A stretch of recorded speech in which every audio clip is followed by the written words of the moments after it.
प्रिय दर्शकों, नमस्कार। ज्योतिष रत्न अजय में आपका स्वागत है। आज आपसे चर्चा करेंगे एक महान व्रत जो हमारे हिंदू सनातन धर्म में युगों युगों से चलता आया है, जिसे एकादशी का व्रत कहते हैं। ये महीने में 2 बार पड़ता है, एक कृष्ण पक्ष, एक शुक्ल पक्ष। कृष्ण पक्ष की एकादशी रही है या शुक्ल पक्ष की एकादशी रही है, ये समय समय पर लोकाचारों में सुनने में आता है कि लोग कह देते हैं कि आप एक शुक्ल पक्ष का ही व्रत रहे। देखिए, यह उचित नहीं होगा। कभी भी किसी भी चीज को अगर आप इस तरह से कंपेयर करेंगे तो क्या बताइए, काली गाय का दूध और सफेद गाय का दूध अलग अलग होगा? ऐसा नहीं होता। ये उन लोगों द्वारा भ्रांतियां फैलाई गई जो इन चीजों में पूरी तरह से समर्पित भाव से जुड़े ही नहीं रहे। वो ही बताते हैं। आप पश्चिम बंगाल चले जाइए तो वहां सुनने में आता है कि जो विधवा महिलाएं हैं उनको ही शुक्ल पक्ष की एकादशी रहना चाहिए। आप बिहार में चले जाइए, वहां ये सुनने में आता है कि जो लोग काफी उम्रदान हैं, जिनके जीवन में अब सांसारिक पारिवारिक जरूरतें पूर्ण हो चुकी हैं, उनमें जो लोग विधुर हैं या जो विधवा हैं वो ये व्रत रखें। यह कोई तो तरीका नहीं।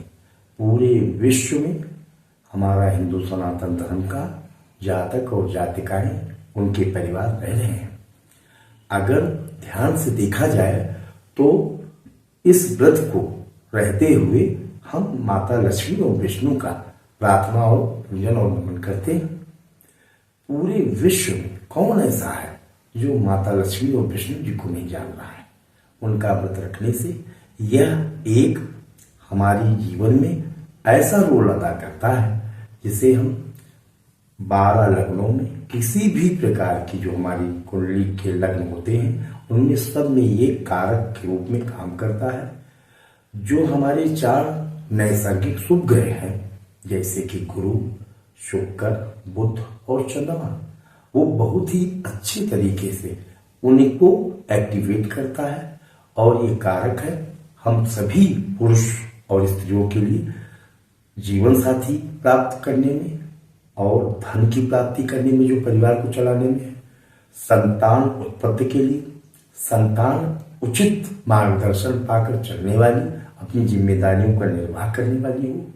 इसलिए इस महान व्रत को हमारे हिंदू सनातन धर्म में समय समय पर ऋषियों मनीषियों ने बताया, विद्वानों ने बनाया और गुरुजनों ने इसे बताया कि अगर कोई परिवार में कोई भी व्यक्ति मुखिया के रूप में या और जो परिजन सदस्य हैं वो जब भी इसे रहेंगे तो उन्हें धन का ये कारक है, संतान का कारक है और जीवन साथी का कारक है।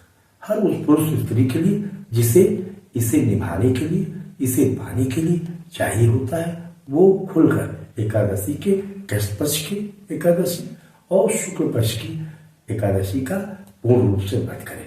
आइए इस व्रत के बारे में जानते हैं कि क्या इसका उपवास करने में क्या इसका परहेज होना चाहिए। जैसे कि अगर आप आने वाले समय में, आज मान लीजिए बुध है और बृहस्पति को एकादशी पड़ रही है, तो बुध की सूर्यास्त के बाद आप चावल की बनी कोई चीज न लें। और फिर जिस दिन पूरा व्रत है उस दिन आप सब फलाहारी लेंगे और फलाहारी लेने के उपरांत प्रयास करें कि ज्यादा से ज्यादा रात जागरण करके ओम नमो भगवते वासुदेवाय नमः, प्रभुआनंद प्रभु कथा आनंदा। अगर परिजनों में ये आप सत्संग कर रहे हैं, सत्संग का पूरा अर्थ है कि सत्य वचनों का संगत करना।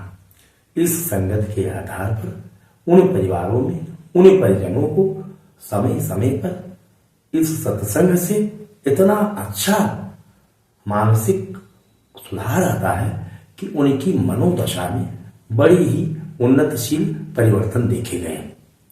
तो जब भी आप रात में देर तक रात जागरण करके देव नाम लेते हैं या ओम नमो भगवते वासुदेवाय का जप करते हैं और फिर आप नींद को प्राप्त करते हैं, एक बढ़िया सी साउंड स्लीप आपको प्राप्त होती है और उस आधार के बाद आप देखेंगे सुबह आप तरोताजा हैं, और जब प्रातः आप पूजा पाठ करके, नित्य क्रिया के बाद पूजा पाठ करके जब आप पहला नाश्ता या अनाज लेंगे तो वो भी चावल की चीज ना हो।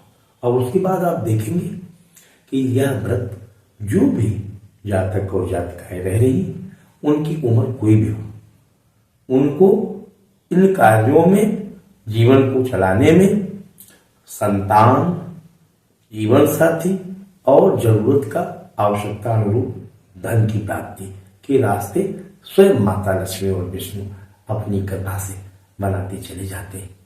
हिंदू सनातन धर्म पहले हमेशा संयुक्त परिवार होता था, और वहां पर जो घर का गार्जियन होता था वो समय समय पर इन्हीं उपवासों के साथ, इन्हीं कार्यकलापों के साथ अपने घर की सभी जरूरतों को पूरा करता था, और उसका घर, उसका परिवार उन्नत करता था, अपने कर्तव्यों का निर्वहन करता था। ये हमारे ऋषियों मनीषियों द्वारा जब से हिंदू सनातन धर्म है, इसी को शुरुआती धर्म, आदि धर्म कहते हैं, और इसी से गए हुए अनेक तरह के धर्म बन गए।